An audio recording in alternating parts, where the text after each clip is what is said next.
prevenção de perdas, de amenização dos efeitos do que estávamos fazendo. E isso, na verdade, já traz algumas lições para o pós-pandemia.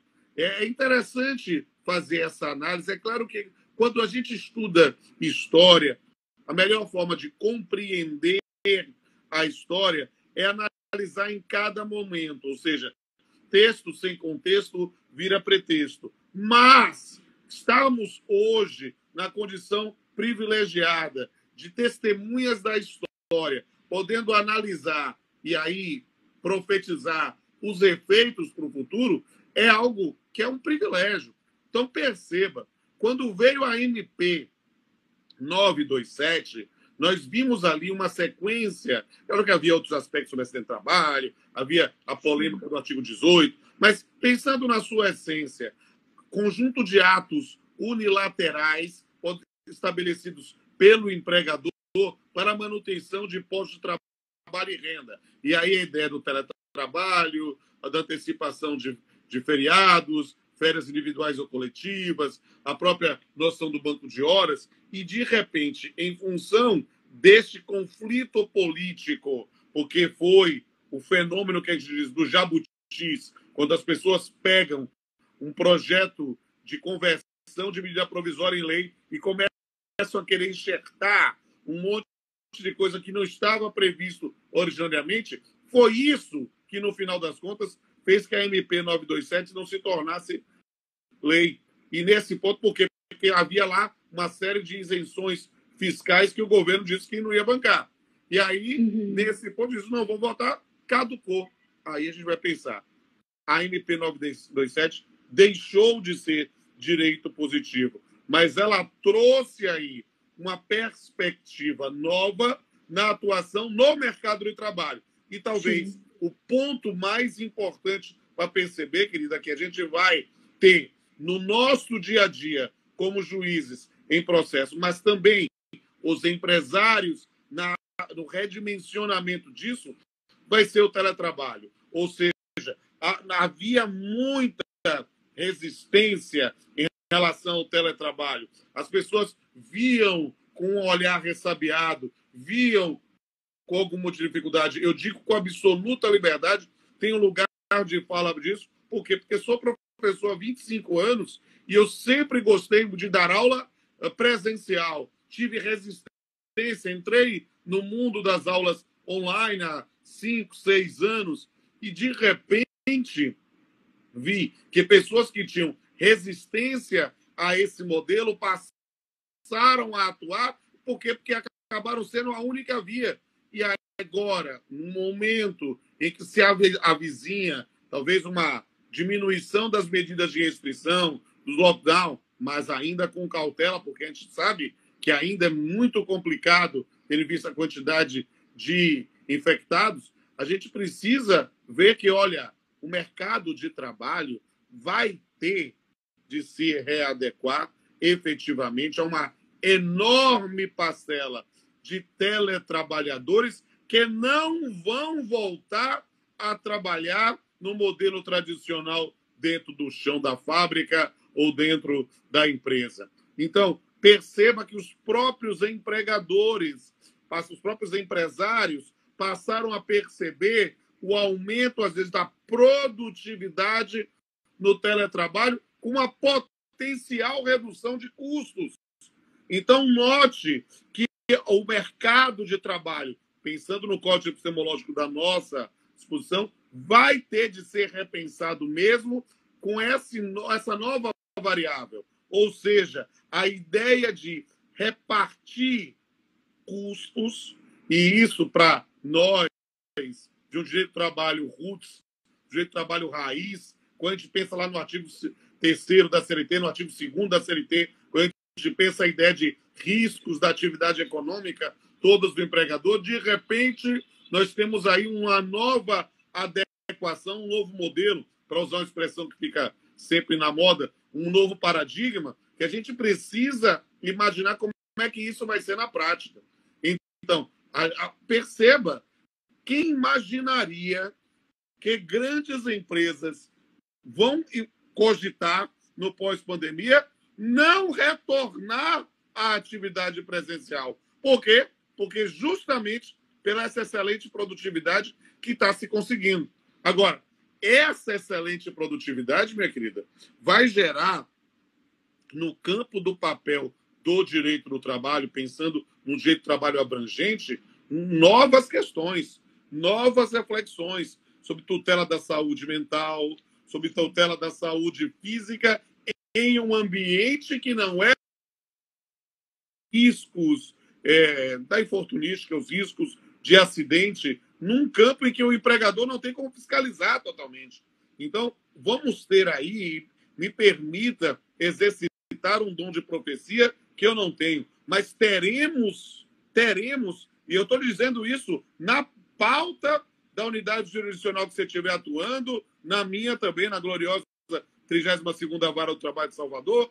Olha, eu digo, voltou o mundo, voltou o atendimento presencial, não sei se voltaremos efetivamente esse ano, mas quando voltar, olha, botar o fio do bigode, 2 meses você vai ver uma pauta discutindo questões de home office como você nunca teve na prática. Com certeza. Antes de fazer umas observações aqui, um beijo para a Dani Crepage, que entrou, para o colega Cássio Moro, que é juiz do trabalho no Espírito Santo, para o advogado aqui, professor Hélio Gustavo, que é um previdenciarista de grande nome, pessoa incrível. Quero mandar um abraço para os 3. O Hélio, eu tenho que fazer uma live com ele, eu estou devendo, vamos marcar. Daniela, eu vou fazer essa semana, já te convido para assistir. E Cássio, um grande abraço também, gente muito boa, um grande magistrado. Sim, de fato, a questão do teletrabalho agora, embora não acredito que depois dessa questão da pandemia não vai poder ficar do jeito que está, ou seja, independente da concordância do empregado, a questão das horas extras para aferir se tem hora extra ou não, porque afinal de contas é possível computar, mas fazendo uma ponte aqui para um assunto que nem é propriamente o da live, mas é que veio na minha cabeça e não tem como pensar. Pós-pandemia, o novo normal, audiências por teleconferência. Qual a sua opinião? Vão ficar ou vão voltar às presenciais? Eu não tenho dúvida que a experiência das audiências telepresenciais ela veio para ficar. Nós vamos retomar, sim, as audiências presenciais, mas a técnica, e é importantíssimo fazer isso, é importantíssimo você, meu amigo, você, minha amiga, se preparar para aprender a trabalhar as audiências telepresenciais. Quero fazer esse registro, não combinei nada, mas eu sei que a professora Elisa está fazendo um curso também. Olha, participe desse curso. E digo mais, sem custo nenhum, participe lá do curso dela. Depois mande uma mensagem para mim em inbox. Vá assistir a audiência telepresencial comigo, de graça, sem problema. É audiência de verdade. Não é simulada mesmo, não. Na minha condição de imagem, eu estou fazendo, né? E vai ser um prazer recebê-los lá na minha sala de audiência. Você aprende a teoria toda aí com a professora Elisa. Claro que usa as dicas todas práticas e vai ver na prática como funciona, porque é preciso vencer as resistências. Por quê? Porque, de fato, meus amigos, é claro que há muita preocupação, às vezes eu até entendo isso, e aí eu preciso dizer isso com um lugar de fala diferenciado. Às vezes o indivíduo acha que determinados magistrados são, às vezes, rigorosos demais, ou às vezes podem ser arbitrários, aí ele tem medo, mas às vezes também o outro lado, ele não confia, às vezes, no ex-adverso dele, achando que o ex-adverso vai agir de forma que não seja de boa fé. A gente precisa prestigiar a advocacia, dúvida que nesse período pandêmico, em que até o número de audiências está muito menor, porque da forma que eu acho que é adequada, seguindo a linha do CNJ, como um negócio jurídico processual, ou seja, porque é algo complicado para todo mundo, nem todo mundo tem acesso digital, nesse ponto, inclusão digital, mas é importantíssimo, meu amigo e minha amiga que está nos assistindo, começar a perceber, aprender as audiências telepresenciais, porque Porque neste momento você vai fazer querendo e no pós-pandemia você irá fazer.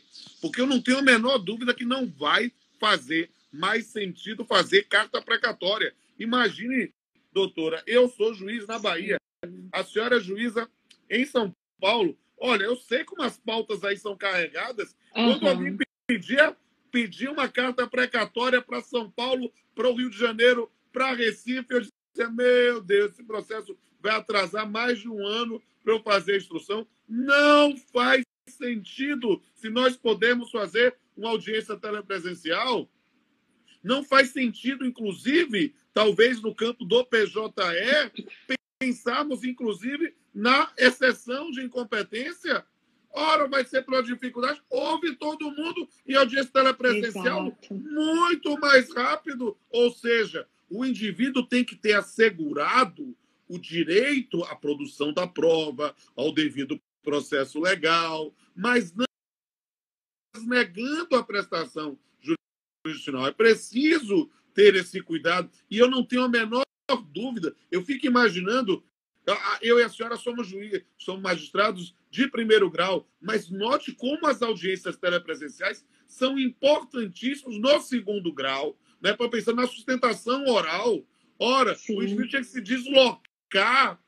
Imagine, para o TST, o indivíduo lá no Amazonas ou no Rio Grande do Sul, um custo, e pode fazer isso diretamente sem nenhum custo. Ou seja, é algo que é um aprendizado. É claro, vou usar uma expressão bem baiana, tá? Ninguém é menino. Há situações que, em função da complexidade, em função justamente de toda uma questão mais sensível, o contato presencial seja importante. Não vai acabar os embargos auriculares, né? O indivíduo vai lá apresentar seus memoriais, especificamente, por quê? Porque ele precisa, às vezes, conversar, não é nem com o relator, é com o segundo julgador, com o terceiro julgador, para puxar uma divergência, ser substituído por atendimentos por videoconferência. Ou seja, é preciso entender que essas novas modalidades que surgem, e aí eu estou enquadrando no nosso tema, no mercado de trabalho na área jurídica, nós precisamos estar antenados e atualizados com essas técnicas, justamente porque é o futuro, né? Os dinossauros convivem com os seres humanos só na metáfora. No universo não aconteceu assim. Houve diferenças de milhões de anos. No mundo da tecnologia, a metáfora existe e a gente precisa ser mais ser humano e menos dinossauro. Com certeza. E a questão das audiências telepresenciais, que eu sou apaixonada por ser um local de difícil acesso, travava muito o acesso à justiça ali efetivo. Por exemplo, o estado do Amazonas é um continente praticamente, é quase do tamanho da Europa. Tem um lugar lá que pertence à jurisdição do TRT-11 que se chama Boca do Acre. Só que fica mais perto do Acre e de Rondônia do que de Manaus, que é onde teria vara do trabalho. O que acontece? Os trabalhadores ali desempregados iam ali para Rio Branco, ou às vezes até Porto Velho. Alguns juízes, no caso, aceitavam a exceção de incompetência. Eu não aceitava porque, a meu ver, era, enfim, uma maneira até de desprestigiar o acesso à justiça. Eu, no caso, tocava a ação. Mas vemos muito essa questão do difícil acesso, não só nesses locais, mas principalmente nesses locais em que pessoas pegam barco para ir lá para a sua ação. Várias empresas, por exemplo, Camargo Correia, foi para Rondônia, ficou um tempo, saiu. E quando, no caso, requer uma oitiva por precatória daqui de São Paulo, é um ano a mais para instrução. Em média, após a pandemia vai ser pior. A mesma situação que eu tinha. E eu digo assim, Então, não precisa nem imaginar que o Amazonas, o TRT do 11, que é realmente continental. Eu digo assim, na exato. Bahia mesmo, eu sou bem mais velho que a senhora. E Não é, não. eu fui juiz titular, eu sou do concurso de 95, eu fui promovido para titular, foi o primeiro do meu concurso a ser promovido em dezembro de 2002. Em 2003, eu fui juiz numa cidade no interior da Bahia, que eu guardo no meu coração, chama Teixeira de Freitas. A cidade era... Eu conheço, no sul da Bahia. O sul da Bahia era junto ao Espírito Uhum. Santo. E naquela época, a gente não tinha internet, celular. Não, a gente era tudo telefone. Tudo... E aí o que é que acontecia? A gente mantinha contato com as pessoas. Eu tinha muito mais referências do Espírito Santo, do Rio de Janeiro e de Minas Gerais do que da Bahia. Porque pegava 14 horas de ônibus para ir para minha jurisdição. Passava a semana toda lá. E aí, olha só, era muito complexo a lavoura. E aí as pessoas, às vezes, faziam a captação de mão de obra. Então, chamavam as pessoas lá para ir trabalhar em Alagoas. Sim. Botava no caminhão, boia fria, ia, passava lá, trabalhava e devolvia. Quando ajuizava a ação, trabalhou tudo lá em Alagoas, exceção de incompetência. Não faz sentido. Naquela época, a gente tinha que, às vezes, se permitir essa interpretação mais flexível na compreensão do acesso à justiça. Mas perceba, o fundamento não vai gerar qualquer tipo de cesseio de produção de prova quando a gente vai ter agora disponível os meios telepresenciais. E isso é uma inovação. Esses aprendizados, né? E aí porque eu acho que o papel do direito do trabalho é sensacional.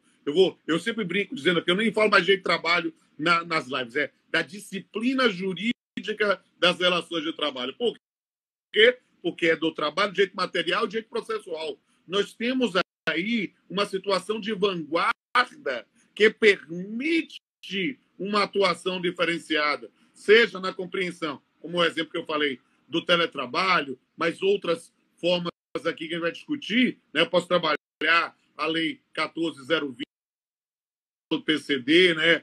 Pessoa com deficiência, aspectos são novos. A gente tem aí posturas de vanguarda e também na postura processual.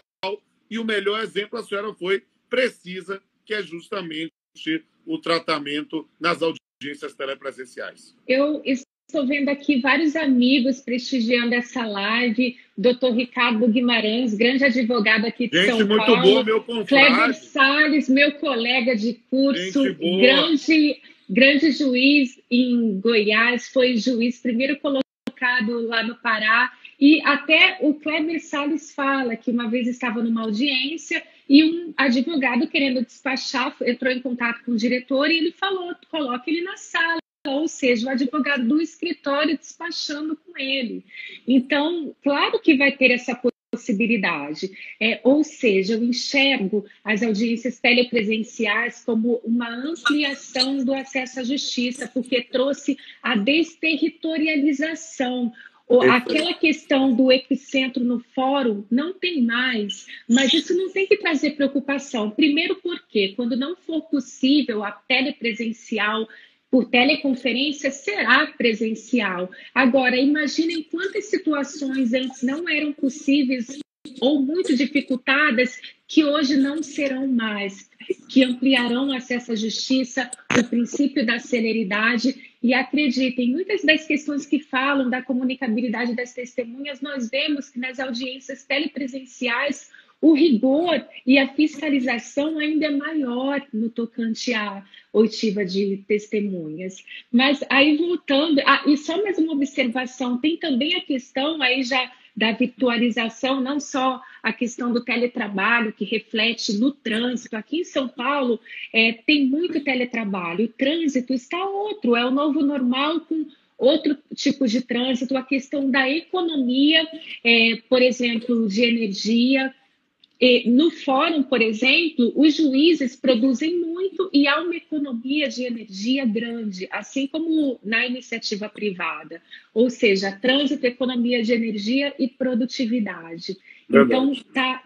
E é possível ainda, nessa questão da virtualização, o CNJ já autorizou, aproveitando aqui o doutor Hélio, nosso advogado previdenciarista aqui, professor, que está com uma pós lá em Portugal, que eu recomendo a todos, e a questão da perícia médica telepresencial, óbvio, não será regra. O médico, tem lá a resolução 317 do CNJ, o médico irá verificar se é possível ou não, ou seja, não é a justiça que vai determinar, é o próprio médico, o perito, que olhará e verá se é possível ou não. E essas perícias são para casos de benefícios assistenciais,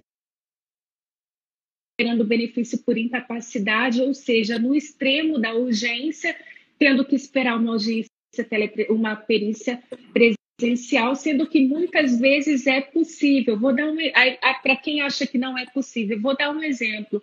Alguém que é atropelado tem lá uma fratura exposta, vai ali no pronto-socorro, tem todos o atestado, a questão da fratura exposta. É necessário uma perícia presencial para isso? Será que os documentos ali, para o benefício assistencial ali de um idoso, será que é necessário presencial, sendo que os requisitos ali são legais, se preenche ou não para o benefício assistencial?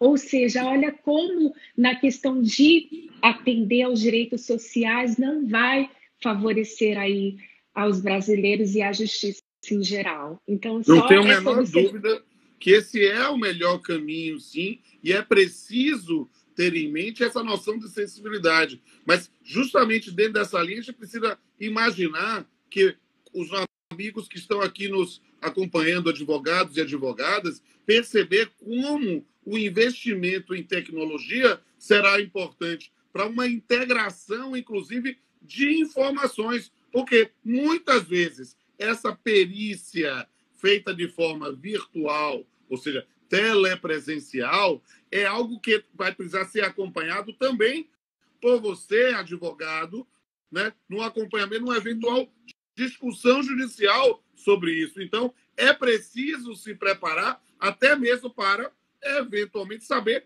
como impugnar uma determinada informação. E isso vai gerar uma construção de redes de informação, que é algo que a gente precisa, aos poucos, superar os preconceitos justamente para poder entender esse campo da modernidade. Uma das coisas que eu digo aí, falando do seu trabalho, Elisa, e isso para mim é muito importante, né? Justamente esse trabalho de conscientização. Você trabalha com as lives, trabalha com os cursos, e isso é muito importante justamente para a criação de uma nova mentalidade no lidar com esse mundo tecnológico. Eu fico dizendo com alguma frequência, olha, muitas das pessoas que nós convivemos são nativos de um mundo analógico.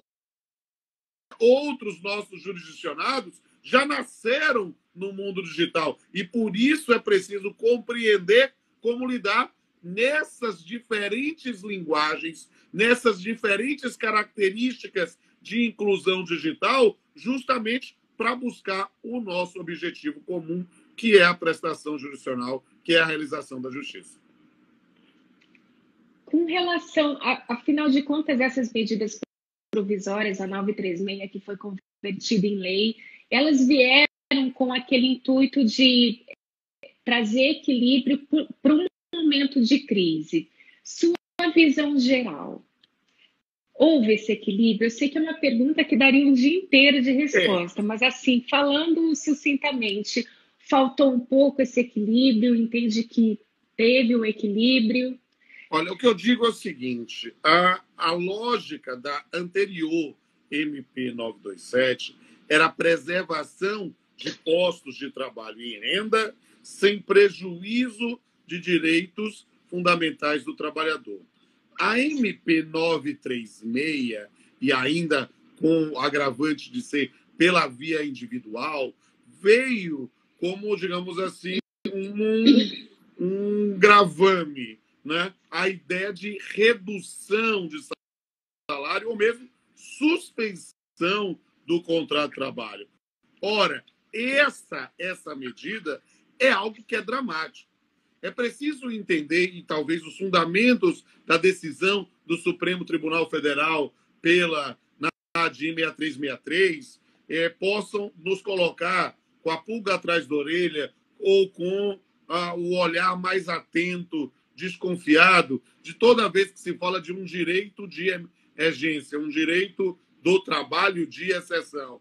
A gente tem que ter muito cuidado, porque as situações tradicionais eram feitas para pensar em excepcionalidades pela via negocial coletiva, para ter algum tipo de filtro de proteção. Nós estamos aí, querida, com uma situação de um país que está em crise econômica e, nesse ponto, está se desembolcando a 100 mil mortos, né, da Covid. Estamos vivendo um período complicado do ponto de vista da saúde e já vemos estados ou cidades com a ideia de retomar a atividade, mas ninguém acredita que sem uma vacina a gente vai ter essa mudança. Então, o que é que acontece? Essa retomada, claro, eu quero ser um otimista, eu quero dizer que a Covid vai desaparecer e todos nós vamos superar, mas o fato é que, enquanto nós não tivermos um restabelecimento para as atividades presenciais, muitas atividades econômicas vão se extinguir. E extinguindo-se, a conta vai ser no trabalhador. Então, o que é que acontece? Eu entendo que, como medida de excepcionalidade, a MP 936 teve o seu espaço. Teve, sim. Eu não vou ser cruel ou político partidário, não é isso. Mas o fato é que nós precisamos torcer por uma mudança no front para que essas modificações sejam sempre interpretadas restritivamente e que possam retornar a um parâmetro de normalidade. Por quê? Porque eu não tenho dúvida, e aí eu tenho que ser trombeta do apocalipse, né?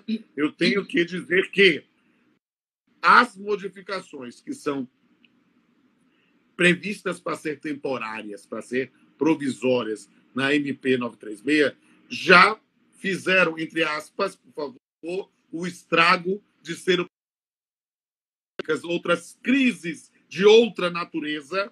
Pode ser que essas medidas, que eram supostamente apenas excepcionais, venham a ser invocadas ou lembradas para ser aplicadas. E, nesse ponto, o direito do trabalho assume um papel também de protagonismo para pensar em regulação do mercado para poder garantir a todos o mínimo de dignidade.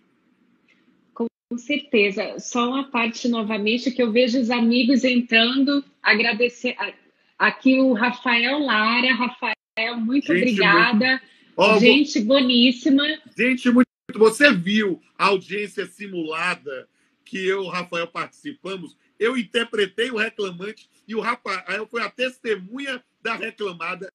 Ele é um ator, ele é sensacional. Veja, baixei lá no meu canal no YouTube, depois você dá uma olhada quando tiver um tempinho. Imagine, eu era o reclamante, meu advogado era o Dalegrave, a Rafaela Sioné, que era a preposta, a advogada dela era a Vólia, minha testemunha era o Rafael Miziara e o Rafael Lara Martins era a testemunha da empresa. Foi engraçadíssimo, com o Yuri como juiz e o Fabrício como secretário de audiência.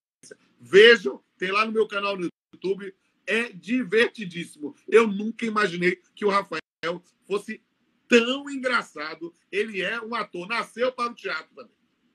Olha, e o Rafael é um grande advogado aí, eu recomendo seguir, aliás, quem não segue, @rlaramartins, grande advogado aí, tem ótimas lives, tem grande conteúdo, assim como quem ainda dos meus seguidores que não seguem o Rodolfo, sigam, é uma grande referência para mim. Ele iniciou aqui com a palavra bússola, ele é uma bússola para mim como profissional, além de ser uma grande pessoa. Obrigado, voltando... minha amiga. E digo mais uma vez, e endosso tudo que você falou. O Rafael é um dos grandes advogados do país. Na live que eu fiz com ele, nós fizemos grandes discussões, principalmente no campo da construção civil, da atividade empresária da construção civil. Ele trouxe grandes ideias. Quem quiser, veja lá, baixei tudo. Inclusive, minhas lives anteriores com a doutora Elisa Tavares estão todas lá no meu canal no YouTube. Lá no seu canal do YouTube. São 2 canais. Recomendo a todos. E voltando aqui a essa análise, né? Você bem falou da 936, que foi convertida na Lei 14.020, criou esse precedente, a questão... Você vê que, por exemplo, a reforma trabalhista, ela foi uma reforma pendente para o lado empresarial, porque de 85 mudanças, 7 foram boas para o empregado, em média, ali em regra, mais ou menos ali falando por alto. Porém, a reforma trabalhista, lá no 617A, parágrafo 3º, ela trouxe a questão dos sindicatos, por convenção ou acordo coletivo, poderem reduzir o salário ali dos empregados em momento de crise, mas veja que mesmo na reforma, trouxe ali o papel dos sindicatos como essencial, respeitando a Constituição, ali o 7º, inciso 6, ali o 23, se eu não me engano, que fala ali do protagonismo dos sindicatos para negociação. A prevalência do negociado sobre legislado. Exatamente.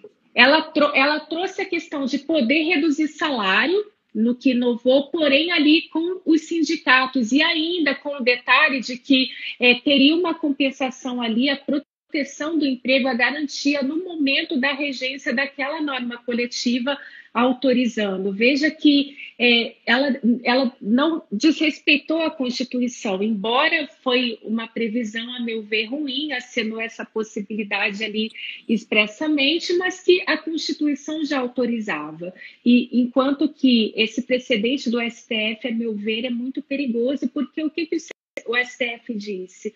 É constitucional, ou seja, para outras situações de crise, ou mesmo crise ali do empregador, propriamente, o STF falou, é constitucional sem a participação dos sindicatos, e isso é muito perigoso, porque até a Lei 14, quando foi convertida na Lei 14.020, alguns artigos ela tentou contornar umas discussões, por exemplo, havia discussão do fato do príncipe, veio ela e resolveu, não há fato do príncipe, mas nesse caso ela não tentou contornar, ficou muito claro ali que não é mais o sindicato essencial, que é exatamente o contrário do que diz a Constituição, que é uma norma de eficácia plena, é direito fundamental, ali uma cláusula pétrea, ou seja, ali vincula imediatamente os poderes públicos e a própria Constituição, os outros, ela protege até mesmo a si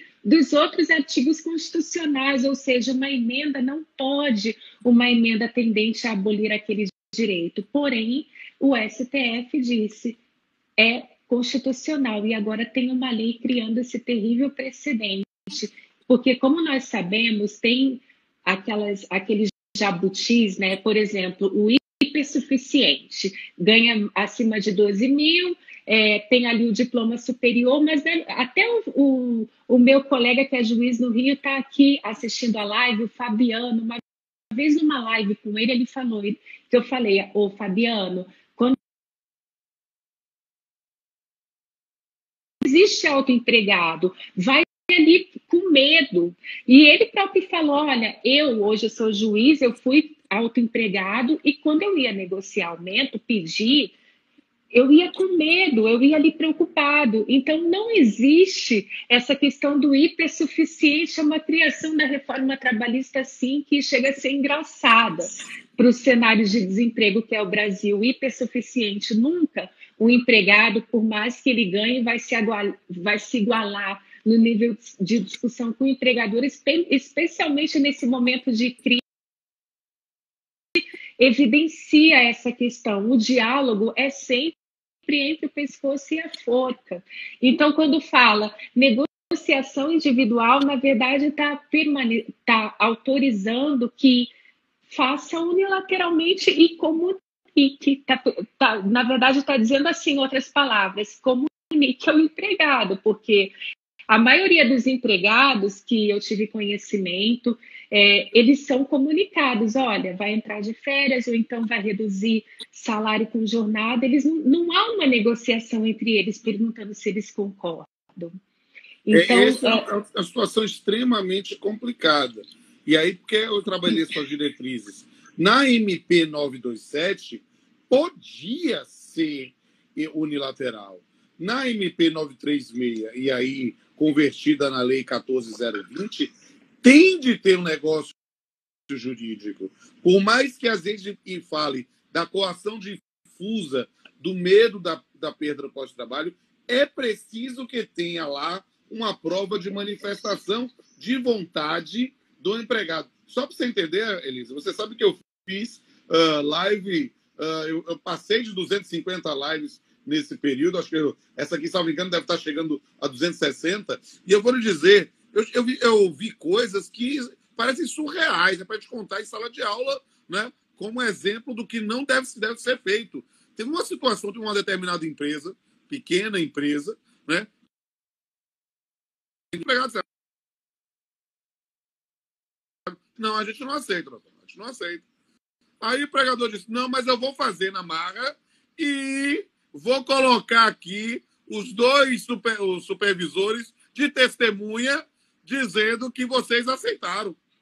Ou seja, a situação de inexistência de manifestação de vontade. Por quê? Porque isso é um resquício de Casagrande Senzala dentro do nosso mundo brasileiro.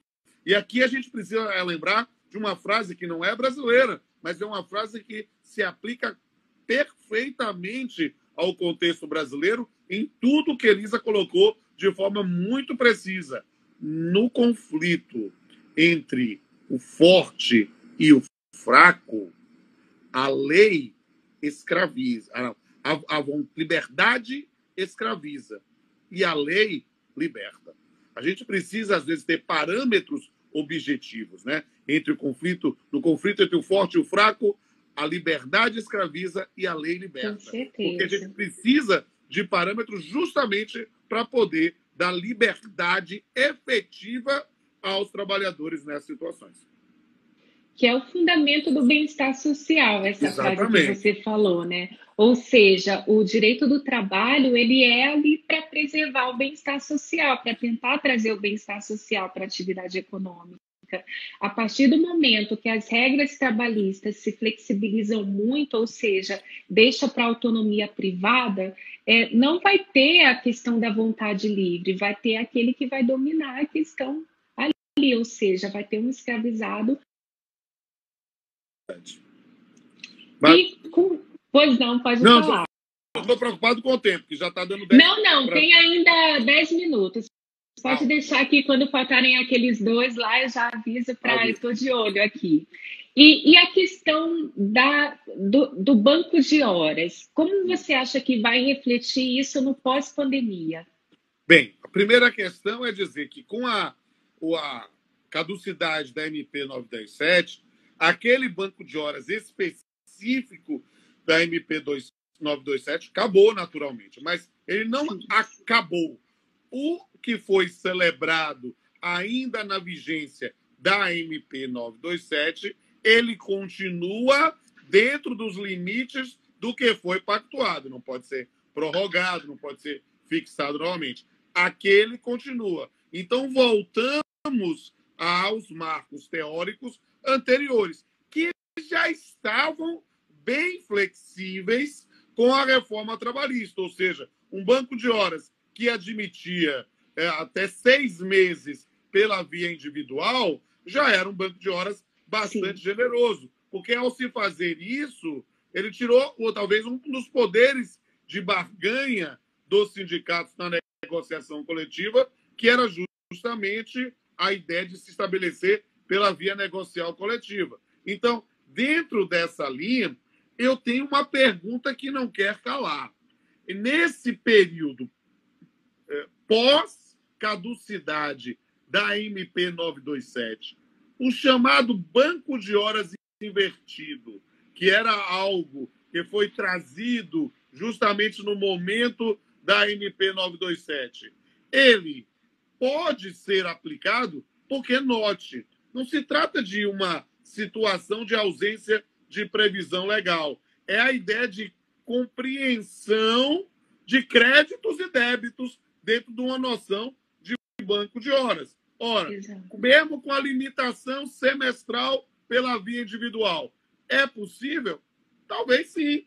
Então, dentro dessa linha, nós temos aí algo que mostra que talvez a construção que outrora, a diferença essencial para a MP 927, que a MP 927 admitia juridicamente de forma unilateral, que é diferente da situação de que às vezes é de fato unilateral, mas formalmente está lá o acordo, a aceitação ou algo do gênero. Aqui não, precisa dessa aceitação. Então, a priori, mecanismos de flexibilização trabalhista, partindo do pressuposto de que é realmente o vínculo empregatício, a forma que se encontrou no ordenamento jurídico brasileiro para garantir patamares civilizatórios mínimos aos trabalhadores, de dignidade mesmo, né? E perceba esse episódio horroroso, tenebroso, lamentável que ocorreu nessa última semana do indivíduo com atendimento lá da plataforma digital, lá, Sim. do indivíduo falando, oh, você tem inveja. O menino teve, vou falar o nome dele, o Matheus, o menino teve um discernimento maravilhoso, dizendo assim, você tem inveja de mim? Eu digo, mas vem cá, você tem essa casa aí, foi você que trabalhou ou você ganhou do seu pai?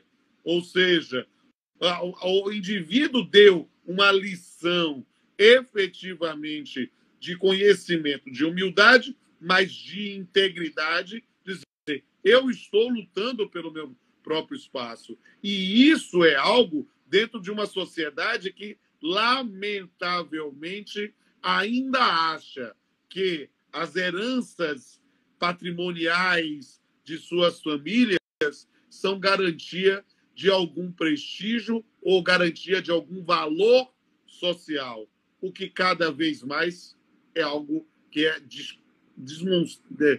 desmontado. Aquela frase de Marx, tudo que é sólido se desmancha no ar.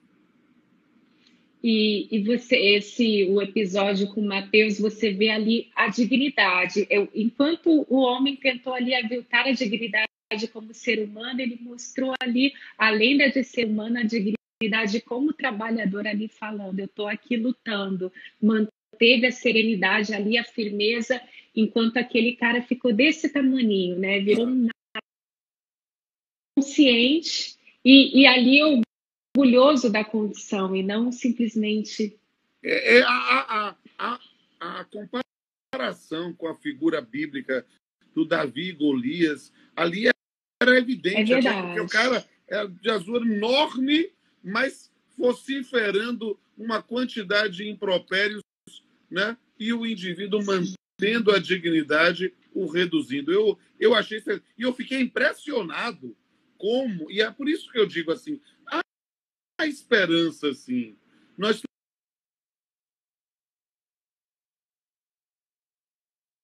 da sociedade, mas de quase a cadeia, a rede de solidariedade. O Matheus, em 24 horas, ganhou mais de 1 milhão de seguidores. Né? É um negócio assim. Eu de manhã tinha visto ali 400 mil, de tarde já estava com 1 milhão e 600. Não olhei hoje, né? Mas era um negócio assim impressionante. Então, é algo que mostra a muita gente que valoriza o trabalho e que tem orgulho dos nossos trabalhadores, e tem orgulho de quem rala, e tem orgulho de quem luta por seu espaço, do seu esforço, do seu trabalho, da sua história.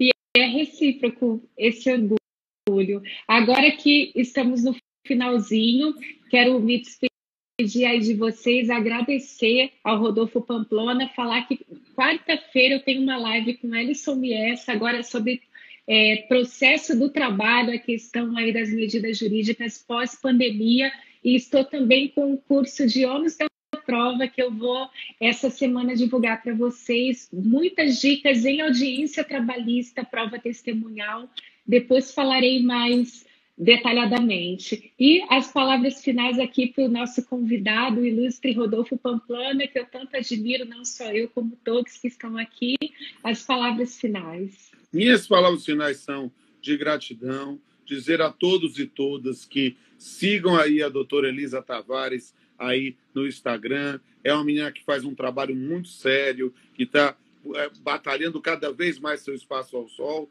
e terá sempre...